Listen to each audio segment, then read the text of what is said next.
分辨经文内外的艺术，用罗马人书经文中的政治甲宗教关系做个说明。权力甲群体的对象，罗马书第13章的历史层面，哪准用意识形态做新的工具，怎样来整合罗马人书13章解说的角度，甲卡芬诺针对现代国家权力破淡公民社会的批判，是有望来带出新的反省。回顾罗马人书13章，咱连续看到进前看到的经文，逐个人就顺服伫顶面的权柄，因为权柄拢是对上帝来。煞接，咱对后再看到，所以反抗权柄是违背上帝所制定的制度，反抗的人会受审判。然后经文继续讨论掌握权柄的人甲听众中间的紧张。统治者毋是要互做好的人行侠，是要互做歹的人行侠。你兼无爱做一个勉强有权柄的人，若爱就做好，你就会得到称赞。伫罗马人书13章第3节的经文，会当对咱老师提出的犹太角度来看，会当扩大咱的想象，就是掌握权柄的人，有可能毋是罗马帝国的官员，是罗马帝国控制的犹太会堂的大官，代替帝国管理会堂。另外，若讲到早期基督徒甲犹太会堂的共生关系，对基督徒内面的犹太甲非犹太族群来讲，有权柄的还是统治者，对两群人来讲，意义就无同。对犹太身份的人，就是帝国的统治者；对非犹太族群的人，有可能是文化压迫者。头先讨论的会堂内部的文化差别，经文讲，着对众人尽恁的义务，恁欠的着还，应该纳的着纳，应该敬畏的着敬畏，应该尊敬的着尊敬。就略较有经文内面的文化的紧张。基督徒内面犹太甲非犹太的冲突，反映伫男女的议题。而且会堂管理者敢有权柄管理非犹太，对帝国政府来讲，也有可能是政治问题。不过，当咱思考一心信仰的社群甲帝国的紧张关系，将有法度抽象。这对帝国内面的宗教团体是敏感议题。咱若搁一摆思考卡文诺的圣餐的政治学内面所描述的现代情景互相对参，卡文诺发现基督宗教伫启蒙运动了后退出公共空间，煞接国家就用控制的暴力来控制个人的身躯，改变身躯受控制的方式。国家成做生命的审判者，而且透过权力，国家评价每一个身躯的价值，经过价值互权力形成阶层关系。伫罗马人书典型的帝国权柄抽象，就亲像家咧红仔线控制帝国的内面每一个身躯，显出伫内面的，就是竞技场内的暴力展现、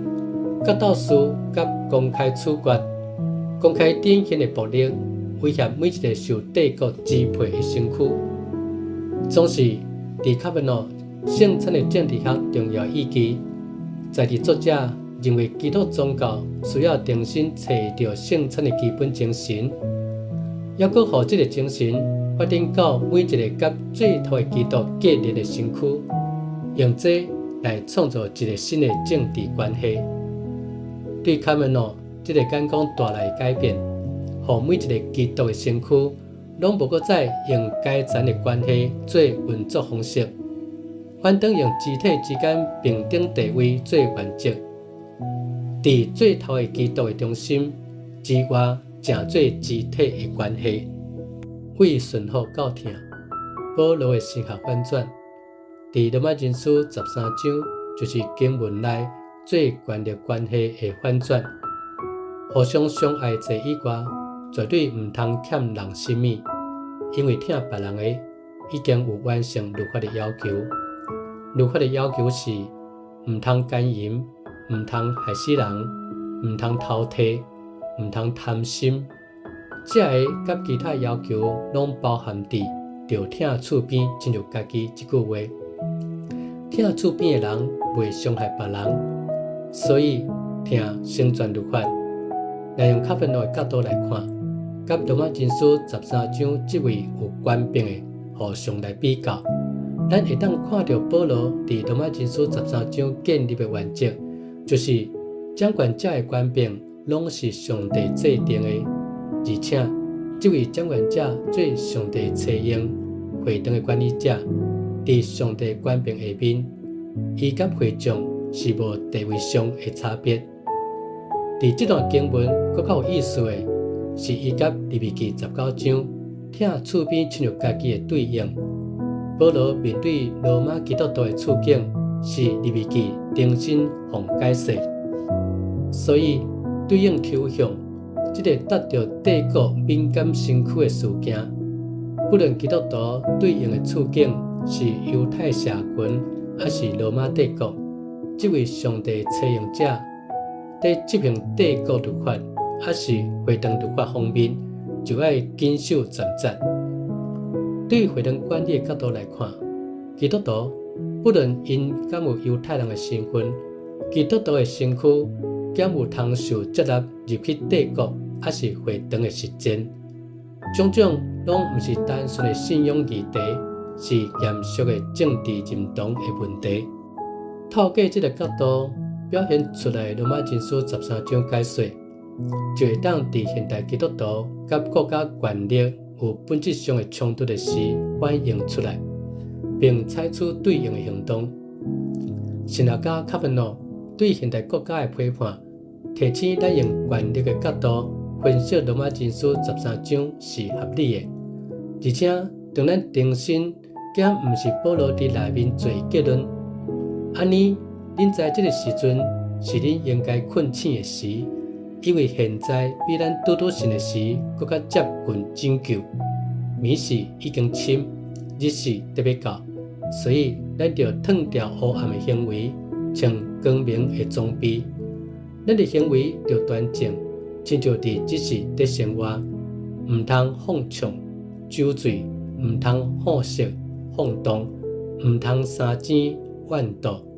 就像主耶稣基督装备家己，毋通只有道务就替事来满足私欲。反头看罗马经书13章的问题，不只是挑战第1世纪伫犹太会堂架卡的基督徒，也挑战咱怎样回应现代活伫政治权力压迫下面的教会肢体。踮伫基督的肢体政治，为全息会参见到会堂的合一。基督徒怎样建立甲最头的基督个人的肢体关系，可能是现代基督徒伫思考合一的关键议题。凡事会当交流彼此对经文无同的意见，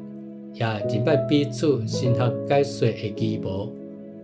讨论相反的神学立场，需要同款受尊重，互教会会当伫这个前提下面对话，而且互对话产生意义。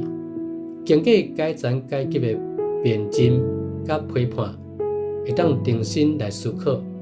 圣餐礼怎样改变基督徒伫现代社会见证和一般人无同的肢体关系。亲像罗马经书13章重新解说利未记19章的听厝边亲像家己。凡说保罗已经提供咱这条，像主耶稣基督装备家己的路。